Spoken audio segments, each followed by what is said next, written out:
Good morning or good afternoon, depending on where you are. I'm Adolfo Jimenez. I'm chairman of Miami International Arbitration Society. This is our first annual Latin America tour. MIAS was founded 14 years ago, and from its inception, Latin America has been front and center for our organization. Connectivity with the region has fueled our organization and allowed lawyers to work better and work more.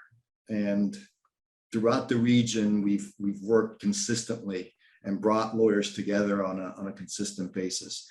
Miami and Latin America have become one, and I'm proud to say that MIAS has played an important part. Today, we connect with the region through 6 leading practitioners in the area of international arbitration. Moderating today's program are 2 of our board members and also leading practitioners on their own. Silvia Marchili, who comes to us via Argentina and Texas, is a partner at White & Case, and joining her is John Rooney, who comes via Louisiana, the Bayou State, and a leading practitioner in his own right, and also a faculty member at the University of Miami Law School. And so I turn the program over to Silvia and John. Thank you, Adolfo. This is a great pleasure, not only because I'm part of MIAS, but also because we are surrounded by good friends, and I'm sure we'll have a delightful conversation today. To say that Latin America is a dynamic region is probably the greatest understatement, but part of what we want to do and accomplish today is to give you a sense of the latest developments and most critical issues going on in some of the most relevant jurisdictions in the region. A few of the key economies in the region are going through unstable, some may say erratic times, both politically and from an international arbitration perspective. I always say when I start getting a lot of calls from a certain country, I can tell that that something is going on, and that has been the case, at least for me, in particular of Mexico, Peru, and Chile, and those are 3 of the jurisdictions that we're going to take a deeper dive on. Just a couple of housekeeping issues. We will take questions from the audience. If you can write them down in the chat, we will try to address them as we go. And with that, I'll pass the floor to John, who will spend a minute introducing our great speakers today. Thank you very much, Sylvia. And first of all, I'd like to thank each of the speakers for taking time out of their busy schedules to be with us and to share their experience and information with respect to this event. We have representatives of 6 countries, practitioners and academics who are outstanding representatives of their particular jurisdiction. Very quickly, I will go through and note that if you look at the chat function, you will see that there will be specific contact information in the event that you would like to contact any of the speakers and seek additional information. From Mexico, we have Klaus Von Vovisser, a very distinguished practitioner and arbitrator in Mexico, who really, in fact, I think doesn't need much more of an introduction than that. Looking forward very much to his comments. From Colombia, we have Juan Felipe Medezalde, also a very distinguished practitioner based in Bogota, Colombia, who will be bringing us information with respect to what is going on in Colombia. For Central America, Dayala Jimenez, who is with DJ Arbitraje in San Jose, Costa Rica, who will be taking a regional approach with respect to Central America. And for Peru, we have Maria Teresa Quiñones with Quiñones Alaiza in Lima, Peru. And there's been, of course, a lot of activity in Peru, which she will be bringing us up to date with. And for Chile, we have Geraldo Ovalle, who also is a very distinguished and well-known practitioner in the area of international arbitration from Chile, who will be bringing us up to date with respect to developments in that country. And from Brazil, Cristiano de Souza Zanetti, a professor at the University of Sao Paulo, an independent arbitrator also located in the city of Sao Paulo, who will be bringing us up to date with respect to developments in Brazil. So with that, I turn it back to you, Sylvia, I guess, and we will begin, I think, by considering Mexico. That's right. Let's start our tour with me as friends, as we like to describe it.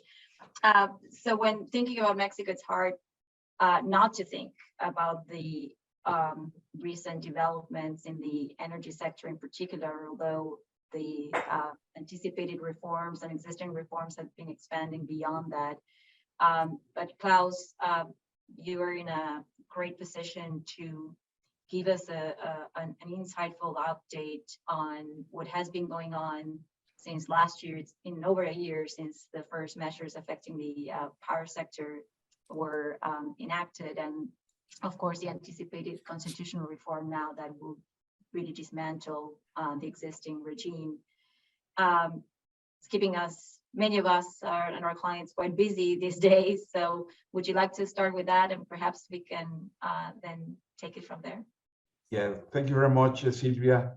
As you all know, Mr. López Obrador, who won the elections 3 years ago, leftist president, I would say more populist than leftist, has been attacking particularly the energy industry. He attacked the prior two administrations, which opened up Mexico to private investment in the energy sector, oil, gas, but as well electricity, and lots of investment have been done in the renewable energies, photovoltaic, windmills, and really electricity, which is very friendly to the environment and has been very successful.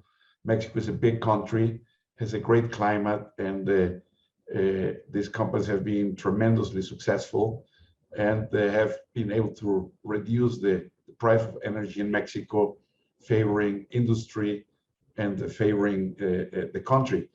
The president has taken a different view, and they first started to attack all those companies through administrative measures, which had no legal base, but that were measures that were taken by the government. And of course, all companies repealed those through local decision before Mexican federal courts, and they successfully have been able to stop many of those measures. Then the president sent an initiative to change the energy law. That law was passed, and as well attacked with thousands of amparos, which are constitutional injunctions against those reforms, and those still are pending at different levels of the federal judiciary. But injunctions were issued by judges, so he has not been successful in implementing those changes. And now the last attack or intent of attacking is he sent a bill to Congress in order to promote the constitutional reform in order to overcome all those injunctions that have been filed successfully before the judiciary in Mexico. And now he's trying to obtain the majority or the qualified majority needs in order to pass the constitutional reform. But this morning, we read in the press that the discussion, which was going to take place in Congress at the end of the year, has been proposed to postpone to April. So this is good news. But all those changes have generated massive arbitration, not yet as an investor state level, although there are a few cases I can mention later, but a lot of commercial arbitration because of all the disputes this has generated among shareholders of those companies, among clients with those companies, among bankers that have been financing those projects. So it's massive arbitration, many arbitrations, and it's and we'll see what will happen next. But this is what has been the big change in Mexico, as Sylvia is keeping all of us very busy. Indeed. And from a from a treaty arbitration perspective, I guess I can help to think about the situation, the increscendo nature, right, of the government's conduct, in the sense that, as you put it, the first tried to go the regulatory way, that didn't work, so they, went up to change the law. That seems not to be working, so they went and went for the I guess gold price of changing the Constitution itself, which again, and this is my claim, I'm biased, but I think that would make a wonderful section on facts if it ends up as dreadfully as some of us are anticipating. But it's much different. I think that these type of fact pattern are supposed to state that carefully considers its options, is transparent about the changes it wants to implement, and so on. But anyway, we shall see. I guess it's the bottom line there. But as you put it, there's a lot going on already in terms of commercial disputes. And how about the pandemic? Have you seen that have any, tangible impact on the arbitration world? We have not seen that many cases that derive directly from the pandemic. I think we will still see some. I mean, I think there are disputes, but I don't think we have seen yet a lot of cases derived from the pandemic. But because, in my opinion, many of those, although there have been many disputes, a lot of disputes have been settled because I think businessmen have been very conscious of what the pandemic generated, and I think everybody have tried to find solutions. And I think we have seen many settlements to disputes or contracts being renegotiated. And I think we will eventually, there will be a flow of arbitration that will be generated by those disputes. But I don't think we have seen many that have been started yet. I think that I think compared to the energy sector, I think that 90% of the cases have been more in the energy sector, and I would say probably 10% derived indirectly from the pandemic, but at least in Mexico, and in general, I think worldwide, what I've seen in the whole region in Latin America is not that great of a lot of cases derived from the pandemic. At least that's my personal impression. Probably we're so overwhelmed with the energy disputes that I don't think that many derive directly from the pandemic. Absolutely, and perhaps a quick last question before we switch to another jurisdiction. Any significant developments with respect to court decisions in connection with arbitration, or laws or regulations that would affect the practice? Not really. I don't think that the arbitration has been under attack. No direct amendments. I think we have had some court decision from federal courts which are positive to arbitration. I think Mexico has really done very well. The federal court system has been extremely supportive for arbitration. We have seen a few decisions, but nothing. I mean, I think all decisions have been positive, and arbitration has not been under attack, at least by this administration, directly as a way of resolving disputes. So I think arbitration has grown successfully, and even we have had a lot of arbitrations with the state. We had all those commercial arbitrations with the pipelines, the gas pipelines that come from the U.S., which were finally settled. So we had a lot of dispute with Pemex in terms of collections. The Pemex has a huge debt, so lots of cases are being filed, collection cases against Pemex. Some are settled easily because Pemex wants to pay. I don't think they have the resources, but we've seen more of that. But no attacks on arbitration, at least for the moment being.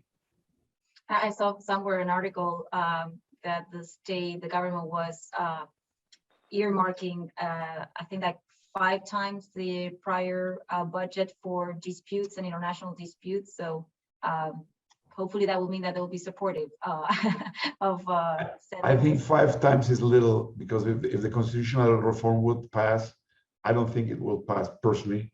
I think it will not pass, but if it passes, it probably will be the highest number of investor cases worldwide. I think would exceed Argentina, Peru, Spain, and Ecuador, Spain. I think Spain is nothing compared what would come because of the size of the country, the size of the investments. I mean, there are companies that have invested more than $10 billion, single company. So you're talking of hundreds of thousands of millions of dollars. So it would be very, very bad for the country. So I think the budget would have to be increased like by 100 times. Yeah, yeah, So, agreed. but hopefully it's not going to happen for my country. Absolutely, absolutely.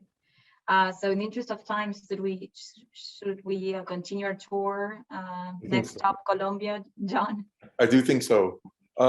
As I mentioned before, it will be Juan Felipe Melizalde will be giving the presentation with respect to Colombia.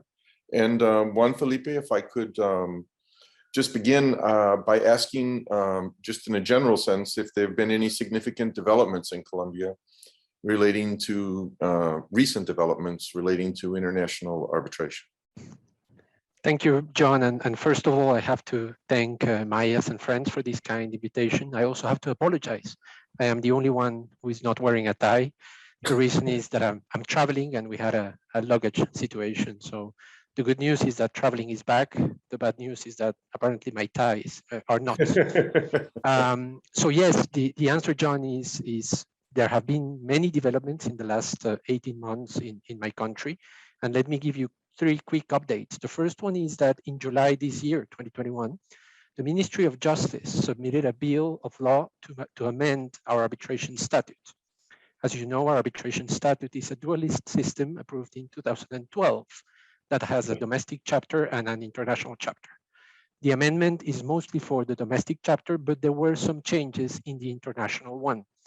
I'm glad to report that the international arbitration community was very active in commenting and giving ideas both to the ministry and the Congress, and some changes that were not favorable for international arbitration were deleted, and we were able to comment on the other changes. So the good news is that if this bill of law passes, it's not going to hurt international arbitration. On the contrary, it has certain interpretative rules that are very favorable for what do we do. And Juan Felipe, it would be an amendment then to the existing law. Okay. It is an amendment. The statute will remain the same, but just a few articles will change. We also have good news from the courts. We've had good decisions in the last 18 months. I just want to mention 2 of them. The first one is an annulment decision issued in a case in September 2020, in a case called the Ruta del Sol 2. It was a very important arbitration seated in Colombia. Because it was an award rendered in, if I remember well, August 2019. And it was probably one of the first awards issued after the Odebrecht scandal. And this was an Odebrecht company that acquired the contract, as the tribunal concluded, through a bribe. So in that case, the arbitral tribunal declared the contract null and void, and the contractor attacked the award, requested a set-aside proceeding that was rejected by the Council of State in one of those decisions where they interpreted very strictly the grounds for annulment. We also had good decisions from the Supreme Court. We recently had 2 decisions that actually quoted the IBA documents. One of them was a request for recognition and enforcement of an award issued in Chile, Santiago de Chile. And the losing party attacked the recognition and enforcement, arguing that the tribunal was constituted improperly because of a conflict of interest. In that case, which is called the Tampico case, the Supreme Court quoted the IBA guidelines on conflict of interest and concluded that there was no conflict of interest in the case. And similarly, in the Sainco Ferrovial case, the Supreme Court quoted the IBA rules on taking of evidence to assess the probative value of certain documents, and that was an annulment decision and did not annul the award. Of course, we've had bad decisions. I just want to mention one of because it's very important for us in international arbitration. It's an annulment decision of the Council of State in August 2019. And in that case, it's called the Heselka case. The Council of State annulled an award because the arbitral tribunal, that was an ICC case seated in Bogota. The arbitral tribunal allowed claimant to update the damages calculation just before the hearing. And as you know, this is something that we often do in international arbitration, especially when we have complex calculations. Well, the Council of State considered that such a new opportunity to amend the expert report was against the procedural rules and decided to annul the award. So we have to be very careful in Colombia when we do these type of flexibilities in international arbitration. Thank you very much. Colombia was actually the last country that I had visited prior to the general shutdown with respect to the pandemic. And one of the things that I noticed, and I would kind of ask for you to reflect on, was it appeared that there was a lot of attention being given to investor state claims in Colombia, and that there has been actually a fairly significant increase in those types of claims. I didn't know if you might have some comment with respect to that. Absolutely, John. And historically, it's very important because in 2015, we were very proud to say that with Brazil, Colombia was the only country in the whole Americas that had not been sued in investment arbitration. And then a couple of years later, in 2019, Colombia was the state that received more investment arbitration cases that year, not in the region, but in the world. We were tied with Spain in the number of cases. Today, we have 16 pending cases. So there has been, as you were saying, a boom of investment arbitration. And I'm not only talking about the cases, but also in the culture. 7 years ago, no one talked about investment arbitration. And today, I'm going to say it's embedded in the legal mindset of practitioners in Colombia to know that they have recourse to investment arbitration. And there has been a lot of development in that area. Probably the good news for the country is that the results have been really good. In the last 2 years, we had 4 awards, consecutive victories for Colombia. The 5th case was an award that found the state internationally liable, but has not quantified the claims yet, and they rejected the main expropriation claim. So the state is hoping that the award is not going to be so significant, but the results have been very good for the state, although we have, as I was saying, 16 pending cases, which is a source of concern. Okay, thank you very much. We have like about a minute left. I didn't know if there was anything that I hadn't asked you about, or that we hadn't touched that you would like to mention. I just want to say that the pandemic was very well handled by practitioners and the government. The president issued a decree quite early in March of 2020, expressly saying that arbitrations cannot be suspended because of the pandemic, and that they had to continue using virtual means. So arbitration was a very active means of justice during the pandemic. Okay, thank you very much for your comments. Next up will be Dayala Jimenez, who will be giving us an update with respect to the Central American region. If we could, I guess, begin with the same question in a general sense, which would be, what have been the significant developments in those jurisdictions in the region that you're going to be talking about relating to international arbitration? And at the same time, what are you seeing as future trends for arbitration in the region? Greetings, everyone. Thank you. Thank you, Mias, and great to see friends whom I haven't seen in a while. I thank John, thanks for the question. I'm also going to leave everyone with a happy note, which is wonderful. I think that we are seeing this for the first time in a long time in Latin America. I believe that the region has acted with resilience and adaptability during the pandemic, not only arbitration centers and practitioners, but also the judiciary. The judiciary in most countries in the region have implemented immediately virtual means to carry on with procedures and have adapted fantastic. So I think that's a general note. I will focus, John, on Guatemala and Costa Rica, just because we don't have time to do so much. And actually, we have interesting news in both jurisdictions. The first in Guatemala, I'm sure some of you have read the interesting development regarding the TECO award. There was a payment of the part of the award that was not annulled by the ICSID ad hoc committee. And the creditor obtained the freezing of assets of Guatemala in a New York bank account in order to obtain payment for more than $37 million. And what happened earlier was something interesting, which put Guatemala in a very difficult situation. Because of the freezing of those assets, the Guatemalan government could not pay interest on Euro bonds of investors. And this in turn made the rating agencies very nervous. And the rating agencies were putting under watch the Guatemalan government and the banks and said, we're going to put you down in the qualification.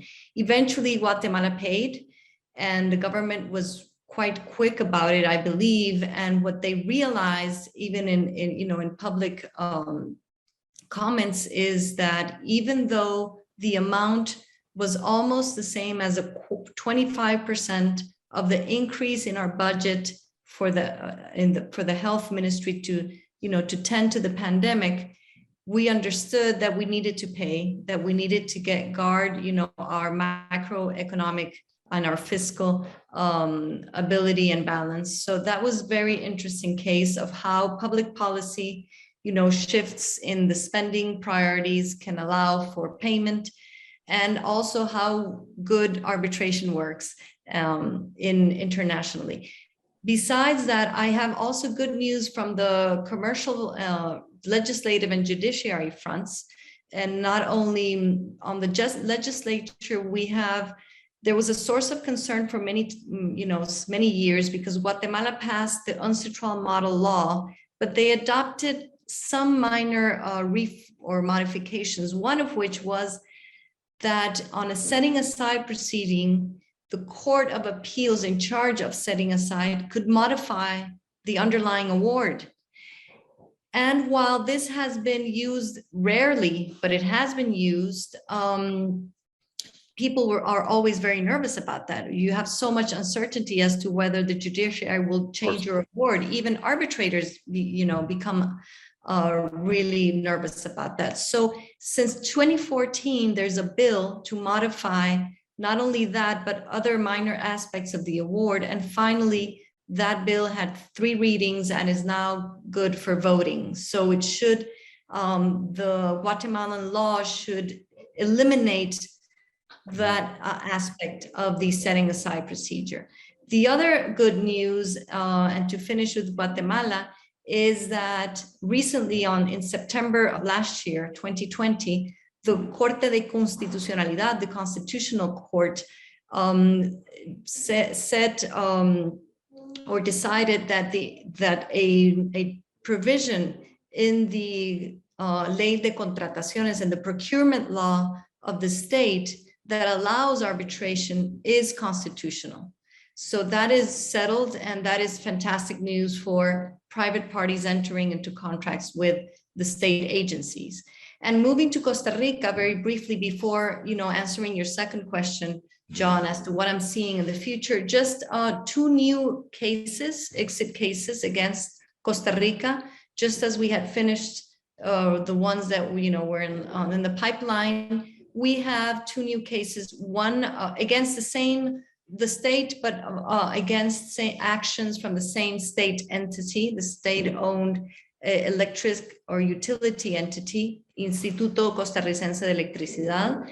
And there we have one under the Venezuela-Costa Rica BIT or BIT,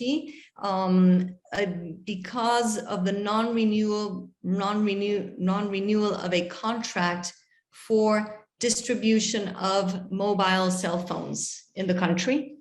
And that is Hernandez Contreras against Costa Rica, or VNet is the name of the company. That had just been logged in by before the exit. The second is a bigger complaint against Costa Rica by a Chilean firm, ESA and Enel Power under the Chile-Costa Rica bid because of the non-renewal of a hydro power plant project. And there is a claim for denial of justice as well regarding another project. This was publicized, actually, the second part of the claim, but the underlying dispute has to do with this hydroelectric power. So it's interesting because it's two different projects under the same case. And I think, and I'm afraid that since that utility company has adopted a policy of non-renewables, or excuse me, of not to renew non-renewable agreements with private companies, and also not to allow them to produce or generate energy for export, I'm afraid there will be more cases coming up. And just to close, I'm not sure if I have more time, but John, you asked me what I see in the future. And I think just like Klaus, in Costa Rica, we have not yet seen, a surge of cases from the pandemic.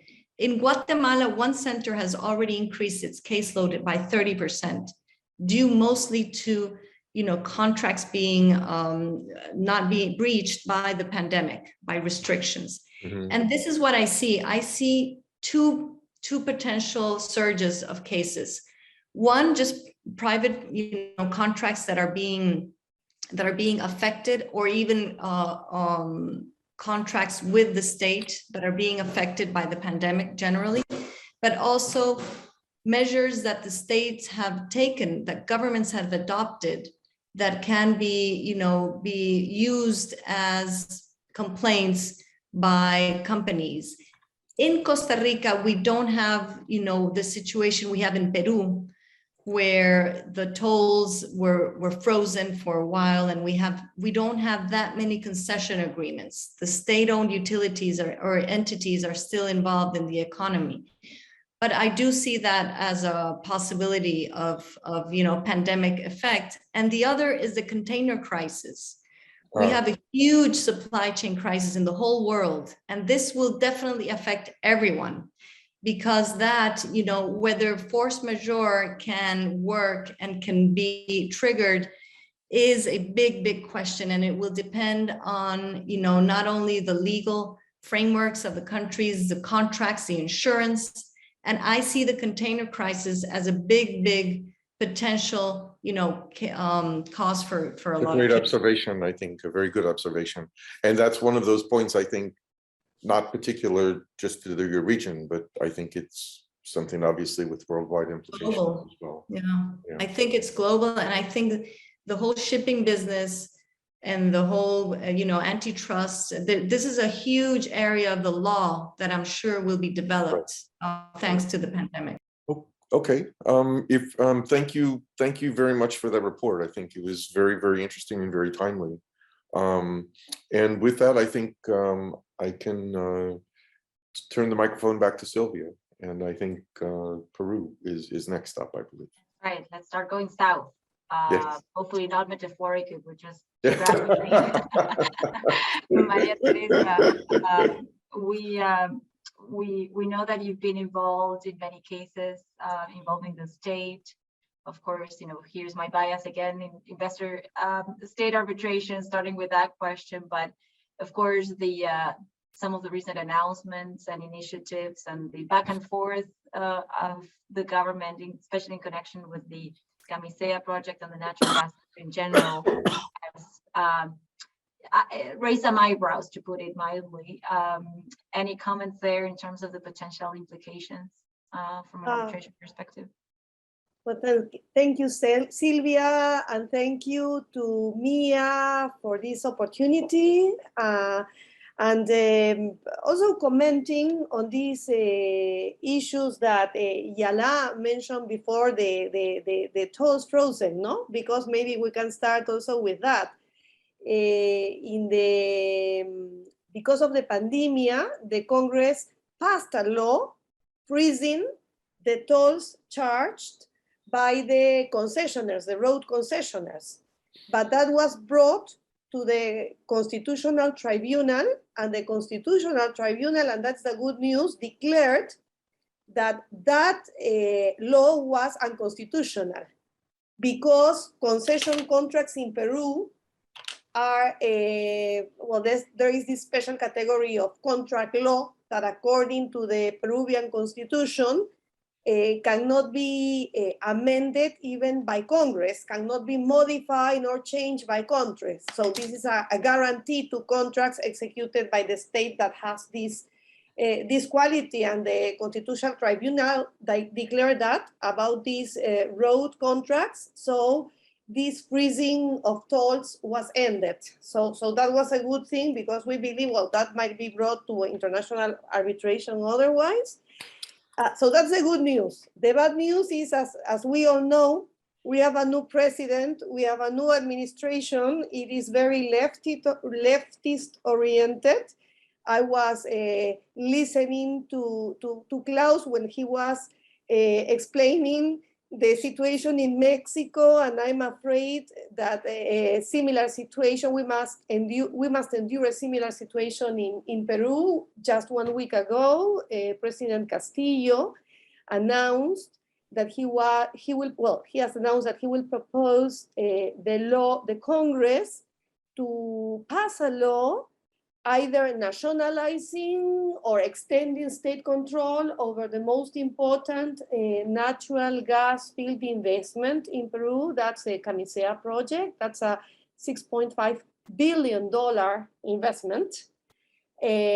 Amounts to 90% of the natural gas produced by Peru, which is also exported, no? So that was an announcement made by the president. There was a lot of debate afterwards. It seems that the government has recoiled for the time being. But I think it gives an evidence of the way the government sees or is suspicious about investment, foreign investment in natural resources, and also strategical investments such as infrastructure, and the utilities. And Peru has always been a leader in terms of international arbitration. Almost sometimes, you could say a little bit too much when many years ago there was a reform so that every dispute involving the government would be submitted to arbitration locally, as opposed to a typical, claim before the judiciary. And I'm wondering, have there been any recent developments with respect to arbitration in general, whether in the form of, court decisions in favor or against, or legislative changes? Well,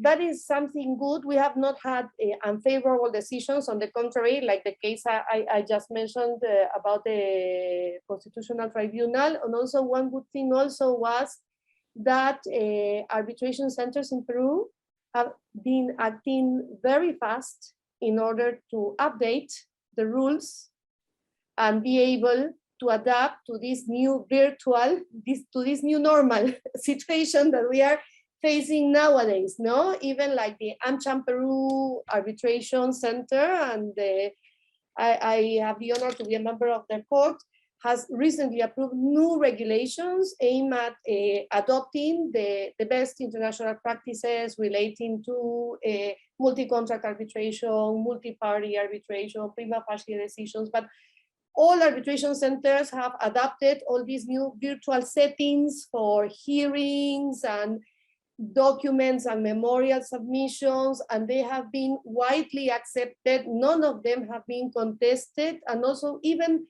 I'm aware of, there was a judicial resolution, I think in the late 2019, that was premonitory because it declared two things: the validity of a virtual hearing.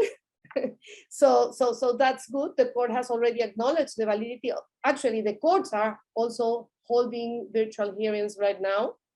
And declared the enforceability of a provisional measure adopted by our arbitration tribunal in a foreign arbitration. No, so on the contrary, courts have been quite respectful, and also one thing to point out is that all the changes to the arbitration rules by the arbitration centers have been made without the need to change our arbitration law. So we have an arbitration law that it's like very flexible, that gives a lot of flexibility and discretion to the arbitration centers, and I think that it's something good, no, something positive.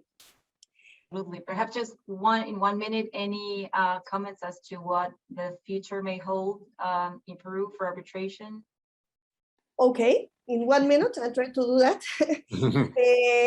Peru, that's the, I don't know, the bad news, no? But Peru has been in 2021 at the top of the list of countries that have lodged cases against Peru. So right now there has been like 6 cases in year 2021 against Peru.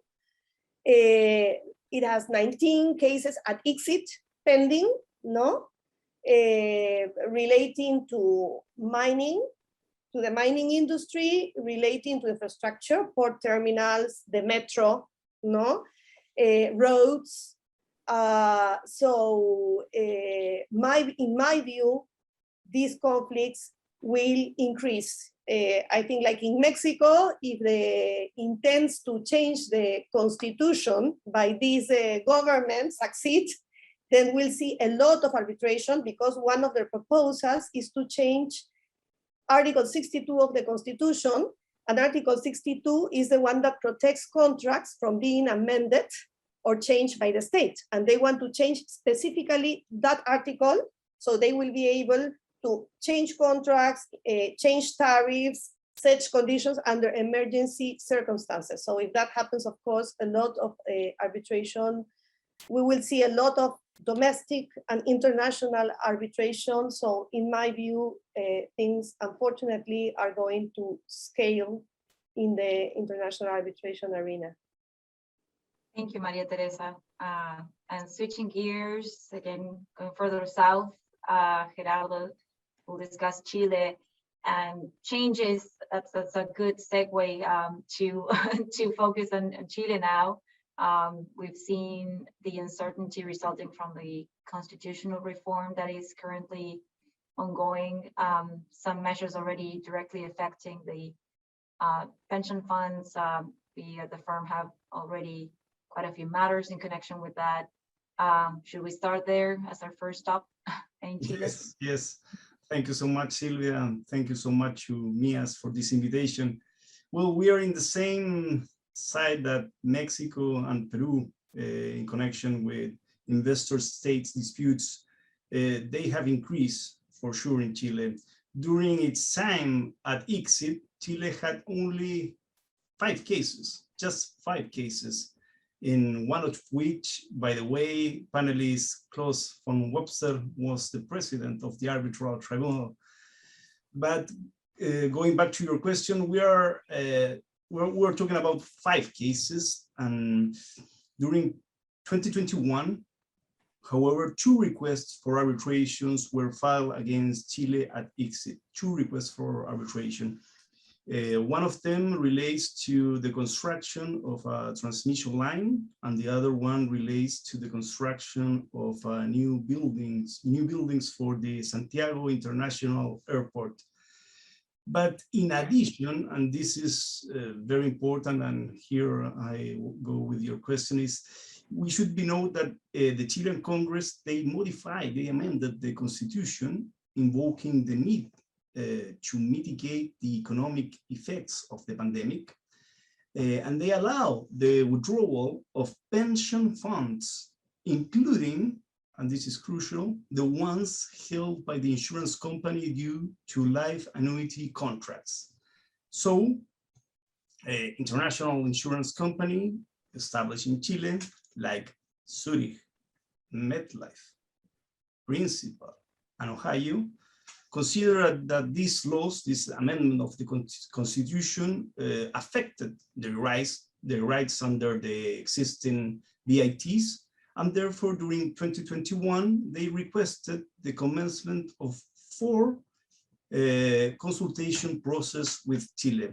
Therefore, it is possible that that we, in the coming years, we will have 4 new investment treaty arbitration cases. So, as you can see, the numbers are increasing significantly in Chile. And how about Chile, and more specifically Santiago as a seat? It is quite an active jurisdiction. Many, even from a investor state perspective, many states in the region a few years ago were accepting UNCITRAL rules and Chile as a seat. Any developments in terms of the case law? Yes, I am very optimistic about the future of international arbitration proceedings in Chile. Chile has a long-standing tradition regarding international commercial arbitration, and our local courts have never announced any international arbitration award. And this is quite similar of what happened in Peru. I would like to point out that that there is a very ambitious project in Chile. It is a project by the Chilean construction chamber and the arbitration center of the Santiago Chamber of Commerce. We are talking about the most important construction chamber and the most important arbitration center, in order to resolve through arbitration all the disputes that are held between the Ministry of Public Works and building companies. So that would be a very, very important step. We will be in a much better position if all those contracts has their arbitration clauses. I am optimistic about the future. And in addition, I would like to point out that that I believe that the development of the arbitration in Chile is going to be very, very important, because as we all know, arbitration centers, they find their way to continue with the proceedings, but that was not the case of what happened with the Chilean ordinary courts. Ordinary courts has now a huge delay, because all the terms, all the evidence terms were suspended by law for 16 months.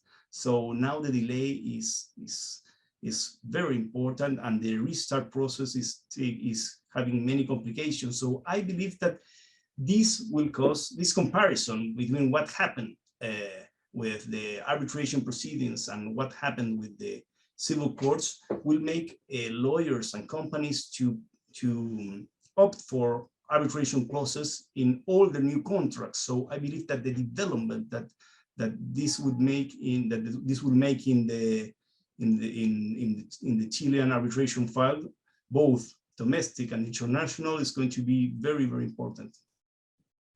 Absolutely. Perhaps before we go into Brazil, we do have a question in the chat for Klaus.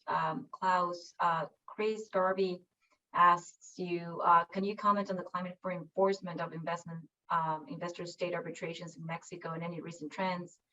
That is Mexico complying with its obligations when it loses?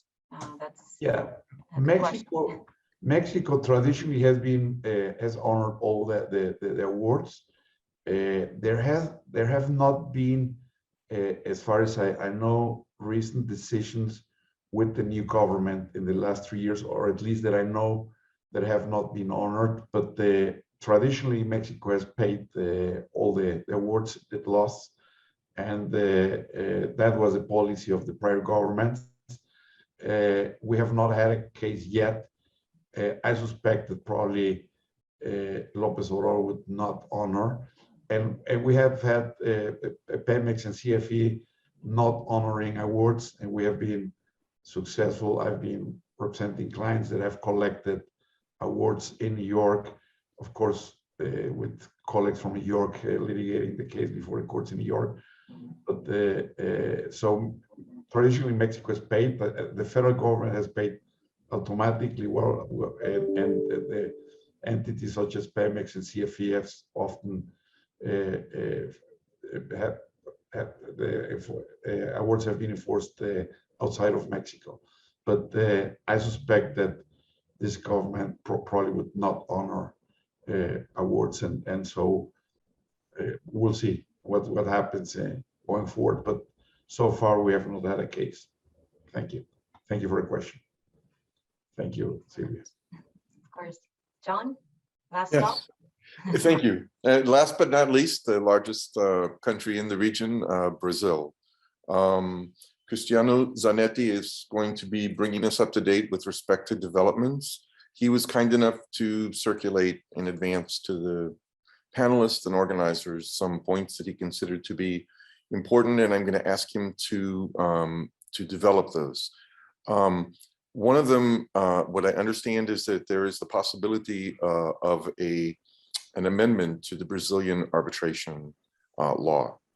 And if my understanding is correct, Cristiano, if you could give us just an overview of what that would portend if it in fact came into effect, and what the probability of it being enacted would be. Thank you, John, for inviting me to participate at this event in Miami International Arbitration Society. We're another board in Brazil in terms of legislative bills. There's almost every time something happening, and arbitration has been sometimes under attack by congressmen and congresswomen, and this is another attack without any good reason. This is a project, we have learned about this project very recently, a month ago, and it comes from an otherwise unknown politician who has no ties with the arbitration community, and it has two rules that has our eyebrows rose immediately, because it says that no arbitrator can afford more than 10 cases at the same time, and it will not be allowed for arbitrators to sit in different tribunals with the same people, meaning every arbitral tribunal must be entirely different. If you have one person working with another, this could only happen in one single arbitral tribunal. Cristiano, how would that be enforced in an international sense? We don't know that yet. It's a project, it's very badly written. Okay. But it could create a lot of trouble because there's obviously has been a lot of opposition against this bill.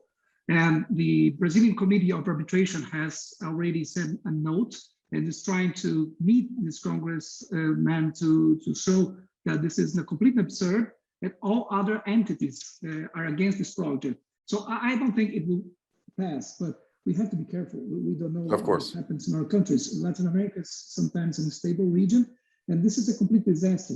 We don't know what would be the effects regarding international arbitration, but we want to make sure that this one will not pass. We have been handled this kind of situations for quite some time now, and I'm confident that this one will not pass, but it's obviously a major reason for concern. I think that everybody will try to avoid applying Brazilian law, at least regarding the procedure. If this bill passes, that would be very bad for the country. If you think about the ambition of Brazil becoming a more international center of arbitration. So this is the bad news, but I think I had some good news as well. So. Okay. But before moving to that point, the other thing I guess would be the issue that you raised was one of confidentiality in arbitration, which is not necessarily an issue that would be front and center in the other jurisdictions, and one I think that is not subject so much to attention, but it has gotten some recent attention in Brazil, I guess, right? Yes, this bill very confusingly, I would say, but it tries to make arbitration more public. We cannot understand exactly how, but besides that, there has been a couple of decisions of state courts, no decisions yet from the federal court, which is the highest court in these matters, saying that any action regarding arbitration in state courts should be public, regardless of the nature, regardless whether there is a confidentiality clause or not. This is directly against our civil procedure code, which states that arbitration could be confidential if the parties want to. But these decisions, they understood that such provision of the Brazilian Civil Procedure Code is against the Constitution. This is a very, very disputed issue in the community, but in fact, some cases has already been disclosed because they have decided so and say, okay, it must be public, so everybody is aware of some cases that should be confidential. That caused major concern in the arbitration community as well.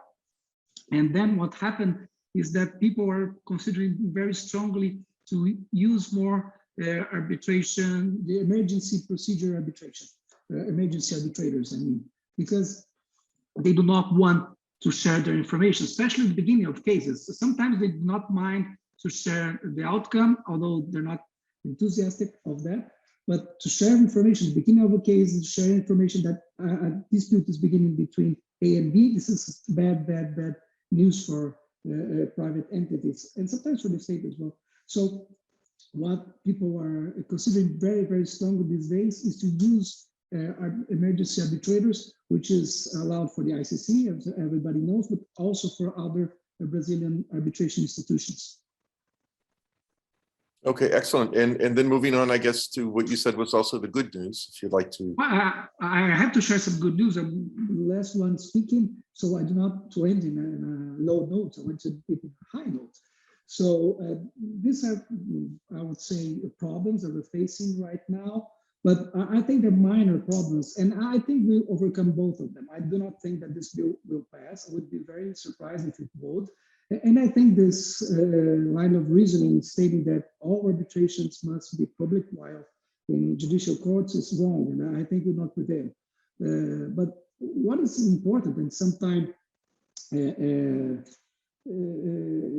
not very clear from the beginning, is that Brazil has no BITs. We don't have that sign ever, any BIT. So people may think that Brazilian state entities are not in arbitration. They prefer judicial courts, and that's not the case. Since 2015, state entities have participated more and more of arbitration proceedings, and currently in the main three chambers alone, there are 88 arbitration proceedings involving state entities. And not only we have, I think, an important number of cases involving state entities, but the value of those cases is remarkable.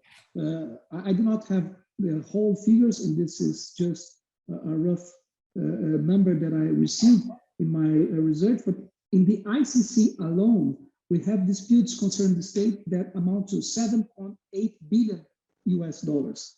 So this is a huge player that is enforcing arbitration very, very strongly. They contrary to what some people expect, the state is not only using arbitration, but they really are using it consciously and very, very optimistic about this way of solving their problems. So this is a huge difference from what we have some years ago. I was sitting in the first case that the union, which represents the whole country, participated, and was all new, and it ended in 2019. It was like in Middle Ages. It's just a couple of years ago, and it was the only case.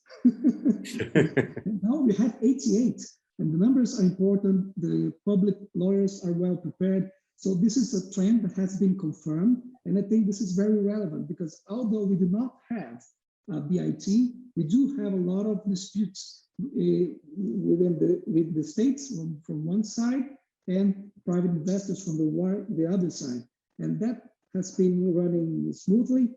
And I think this is a trend that we confirm in the near future. We probably will have more cases in the future, I think.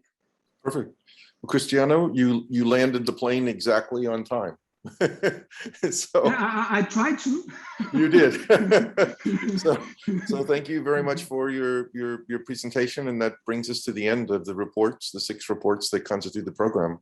And I guess that Adolfo might have some words of close for us, right?